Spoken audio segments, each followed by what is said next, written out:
মালিক আবার কোথা থেকে আসলো? ধর এটাকে ধর।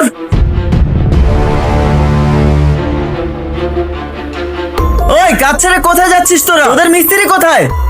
মিস্ত্রি সাহেব তো কাজ করতেছে। তা তোরা কোথায় যাচ্ছিস? আর তোদের হাতে এটা কি? এ তো কিছু না মালিক, এ তো ময়লা। আমরা ময়লা ফেলতে যাচ্ছিলাম। এই একটাই সমস্যা তোদের শ্রমিকদের, সব জায়গা ময়লা ফেলে রাখিস। আমাকে দে, আমি নিজে ফেলে আসবো। আরে না না মালিক, আমরা ময়লা বাইরে ফেলবো না, আমরা মাটি খুঁড়ে তার ভিতরে ঢুকিয়ে রাখবো। কোথায় দিন? আমি বলতেছি না, তোরা তোদের কাজ কর, আমি যাওয়ার সময় এটা নিজে ফেলে আসবো।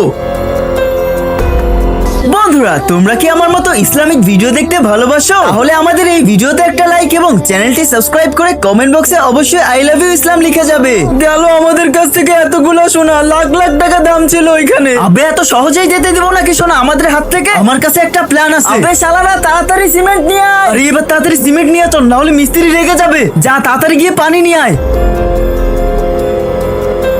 আরে কি কামচোর মিস্ত্রি হেল্পার তোরা, তুই এখানে খামোখা দাঁড়িয়ে আছিস আর তোর হেল্পাররা ওইদিকে ময়লা ফেলতে যাচ্ছে।